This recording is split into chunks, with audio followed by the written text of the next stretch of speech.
So in terms of, what does Cadence do and what do we have multiple different places. One is IP.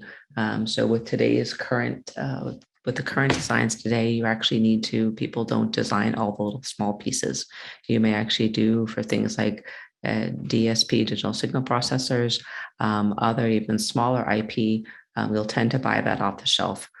So we do have business units in design IP and also Tensilica. Tensilica does have a small processor. So this is actually where, in order to be able to, small companies or actually larger companies as well, we use this.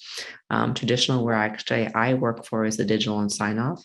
This is where you have to have all the tools required to go from very first level.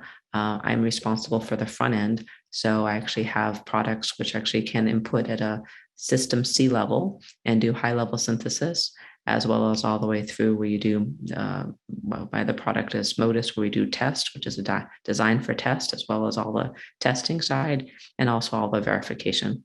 So I'll talk to you more about this. We also have to have, in order to have a design complete, you have to have verification.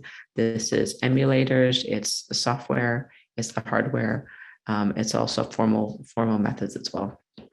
This has to be, in order to ensure that your design is correct, you have to do this as well. You also have to have custom IC. This is the analog and the packaging side. You may have heard about things like 3D IC, packaging boards. And I think what gives Cadence much of its strength is it does have very strong offerings. It's always been a lead in the analog, our CPG area. It has been leading for a significant amount of time in terms of digital, especially the back end. We've actually had the leadership for many years, and our verification technology is also extremely strong. So the fact that we have a full flow is actually, these are the main pieces. The first four of this is what enables digital design. We are actually moving into this system analysis, as I talked about before, which really uses our computational software to look into electromagnetic, thermal, and fluid dynamics. So these are some areas which we're expanding into.